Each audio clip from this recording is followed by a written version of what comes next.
जैसे ही कुंजिका स्त्रोत के बारे में पूछा गया है, तो मैं कुंजिका स्त्रोत के बारे में आपको बता दूं कि कुंजिका स्त्रोत अत्यंत ही गुप्त है और बहुत ही तीव्र काम करने वाला है। पर इसको पढ़ना कैसे है ये मैं बता देता हूँ। इसको आप जब भी पढ़ेंगे तो गुलाब और सफेद कलर के जो पुष्प होते हैं उनको अपने सामने रख के पढ़ेंगे, और अगर नहीं भी है तो कोई दिक्कत नहीं, आप खड़े होकर बैठकर किसी भी अनुसार पढ़ सकते हैं। इसको पढ़ने का तरीका समझ लीजिए। शृणु देवी प्रवक्ष्यामि कुंजिका स्त्रोत मुक्तमं येन मंत्र प्रभावेण चंडी जापा शुभो भवेत् न कवचम न अर्गला स्तोत्रम कीलकम न रहस्यकम येन मंत्र प्रभावेण चंडी जापा शुभो भवेत् न कवचम न अर्गला स्तोत्रम कीलकम न रहस्यकम न सूक्तम ध्यानी न पुना चा वार्चनम। अर्चना वर्चना की भी आवश्यकता नहीं। तो इस मंत्र को सिद्ध करने के लिए कवच अर्गला रहस्य सूक्त ध्यान किसी चीज की कोई आवश्यकता नहीं। वो जी मैंने ये पढ़ा है। आप इसका अगर ना भी इतना पढ़े तो कोई दिक्कत नहीं, आप यहाँ से चालू कर सकते हैं। ओम ऐं ह्रीं क्लीं चामुंडाय विच्चे ओम ग्लोम हुम क्लीं जूम सः ज्वालय ज्वालय ज्वल ज्वल प्रज्वल प्रज्वल ऐं ह्रीं क्लीं चामुंडाय विच्चे ज्वल हम सम लम छम फट। ये मंत्र हो गया। अब लोग क्या कहते हैं स्वाहा, तो स्वाहा का अर्थ क्या हो गया कि मैंने ये पेन खरीदा, उसको स्वाहा कर दिया। अब आपने पाठ तो किया, कुंजिका स्त्रोत का पाठ 50 साल से कर रहे हैं, कुछ हुआ नहीं, तुम रोज करते थे, रोज उसको स्वाहा कर देते थे। अब स्वाहा करना है तो हवन सामग्री वगैरह कुछ डालिए, आपने जो पढ़ा उसी को डाल दी। तो ये आपको करना है क्योंकि आपको सिद्ध करना है। जब कोई सिद्ध चीज को पाना है तो उसमें कैलकुलेशन करनी पड़ती है, घुसना। अब जैसे कोई लाभ हानि का चैप्टर है, प्रॉफिट लॉस, आप जब कोई पढ़ाता है फर्स्ट टाइम तो डिटेल में पढ़ाता है। जब आप उसको सीख जाते हैं तो आप उसमें एक्सपेरिमेंट करते हैं। आसान तरीके 1 सेकंड में सॉल्व हो जाएगा, 3 सेकंड में क्वेश्चन सॉल्व हो जाएगा, उसी को करने में 2 मिनट लगे। तो टाइम को कम करने के लिए हम उसमें डीपली जाना पड़ेगा। अब जैसे मैंने आपको मंत्र बता दिया, उसके बाद जो है नमस्ते रुद्र रूपिणी, नमस्ते रुद्र रूपिण्ये, नमस्ते मधुमर्दिनी, नमस्ते कैट भव हारिण्ये, नमस्ते महिषार्दिनी, नमस्ते सुमहंत्रा च निसुम्बासुर घातनी, जागृतम ही महादेवी जपम सिद्धम कुरुष्य में, इंकारी सृष्टि रूपाय, इंकारी सृष्टि रूपाय, हिंकारी प्रतिपालिका, क्लिंकारी काम रूपणी, बीज रूपणी नमस्तुते, चामुंडा चंड घाती चायकार वरदायिनी विच्चे लाभ यदा तनित्यम।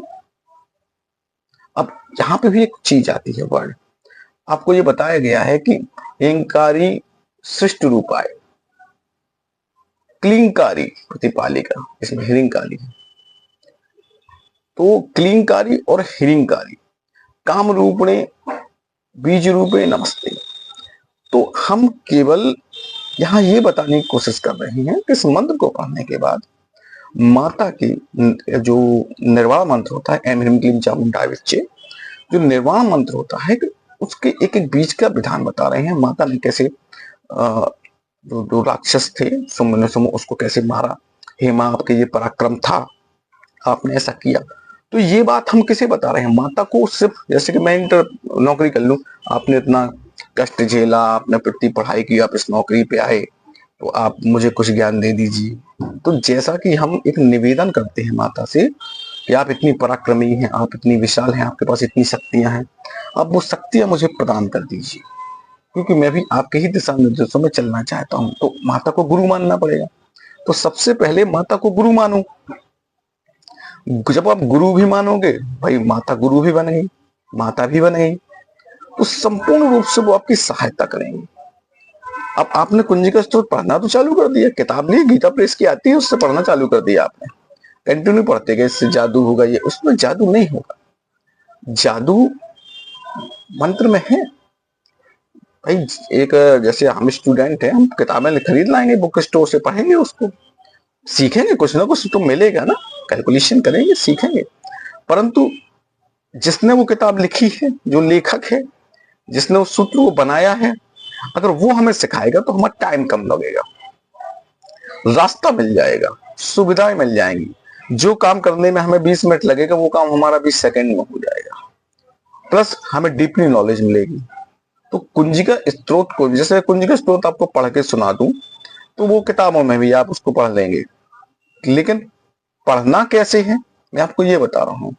तो पढ़ने के लिए सर्वप्रथम मैं आपको एक पॉइंटेड चीज बता रहा हूं, जो मैंने आपको मंत्र बताया, ओम ऐं ह्रीं क्लीं चामुंडाय विच्चे ओम ग्लोम हुम क्लीं जूम सः ज्वालय ज्वालय ज्वल ज्वल प्रज्वल प्रज्वल ऐं ह्रीं क्लीं चामुंडाय विच्चे ज्वल हम सम लम छम फट।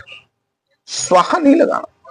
स्वाहा लगाएंगे आप, जैसे आपने 100 बार किया तो उसमें का 10वां भाग जब वो आहुति देंगे, यज्ञ करेंगे, तो उसमें फिर स्वाहा लगाएंगे। उसमें फिर जब आप पढ़ेंगे तो गुप्त रूप से होगा, जब आप हवन करेंगे तो उच्चारण रूप होगा।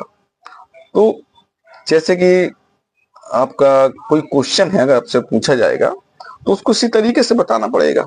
तो ये हल्का सा मोड़ है, ज्यादा गहरा मोड़ होता तो लोग रिसर्च करते, हल्का सा मोड़ है तो उसको भी समझना जरूरी है। और बाकी मैं चाहूंगा कि नवरात्रि आने वाली है, आप उसमें कुंजिका स्तोत्र का पाठ करें। देवी क्षमा याचना का जो एक चैप्टर है, कि हे देवी मैं सहस्त्रों अपराध कर चुका हूँ, फिर भी आपकी शरण में आया हूँ, जो भी न्यूनतम मैं एकदम हो गई हूँ, तो हे माँ मुझे क्षमा करो। माँ बहुत करुणामय है, क्षमा करती है। तो जैसे कि पूत कपूत हो सकता है, परंतु माता कभी कुमाता नहीं होती। तो इस प्रकार आप जो भी पढ़ें, 9 दिन का टाइम है, फिर इंसान के पास आजकल बहुत काम है, क्योंकि न्यू जनरेशन 21वीं सदी, 19वीं 20वीं 21वीं तो परिवर्तन हो रहा है, और पूजा पाठ की ओर बहुत ही कम लोगों का रुझान है, समझना नहीं चाहते, सुनना नहीं चाहते। जैसे मैं आपको बता रहा हूँ तो वो किताबों में भी लिखा है, मैं आपको कुछ स्पेशल नहीं बता रहा हूँ, और मैं भी कोई स्पेशल इंसान नहीं हूँ कि आप मुझे सुने, लेकिन करना कैसे है। शायद मेरे बोलने से एक बंदे ने भी अगर किया और वो सफल हो गया, तो उन तक बात पहुंचाने का जो मैंने मार्ग चुना है वो मेरा सफल हो जाएगा। तो मैं सिर्फ ये चाहता हूँ कि जैसे आपको कोई चीज समझ में नहीं आ रही है, या जैसे मुझे कोई चीज समझ में नहीं आती तो जो अच्छा बोलता है मुझसे पूछ लेता हूँ कि भाई मेरी मदद कर दो। तो अगर कोई चीज समझ में नहीं आ रही तो उसको समझने की कोशिश की, क्योंकि जीवन बहुत छोटा सा है, सब दौड़ भाग में लगे हुए हैं, चिंतन में लगे हुए हैं। कोई कहता है कि मुझे अप्सरा साधना करनी है। जब इंसान गलत मार्ग में या विचलित हो जाता है तो विभिन्न क्षेत्रों में चला जाता है। जैसे कि किसी का पैसा नहीं होता तो वो सोचता मैं धन उठा लूं, कहाँ पे धन है, तांत्रिकों को ढूंढना है। और जब कोई जीवन से हार जाता है तो ईश्वर की शरण में चला जाता है। तो इंसान का मस्तिष्क उसका रास्ता ढूंढ लेता है। तो हमें अपने मस्तिष्क को मैच्योर करके रखना है हर क्षेत्र में।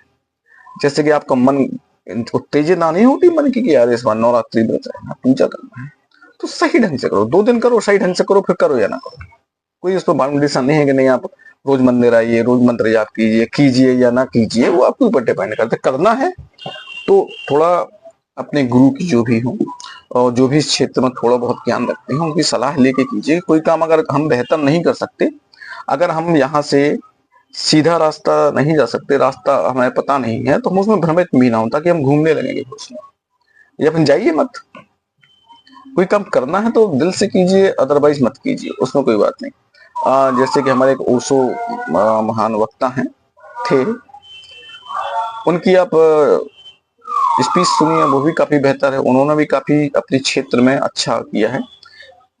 इंसान, जैसे मेरी उम्र मान ली 100 साल हो जाए और मैं 100 साल का संपूर्ण ज्ञान आपको बताऊं, आपकी उम्र है 19 साल, तो अगर आपने मेरा मुझे सुन लिया और मेरे 100 साल का पूरा रस आपने ले लिया, तो आप 19 साल में 119 साल के ज्ञाता हो गए।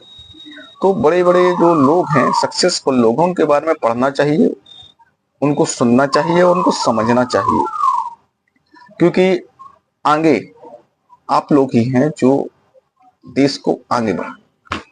चलिए, आप लोगों से बात करके अच्छा लगा, और कोई कमेंट्स हो या कुछ पूछना हो तो आप अवश्य बताएं। जय माई की।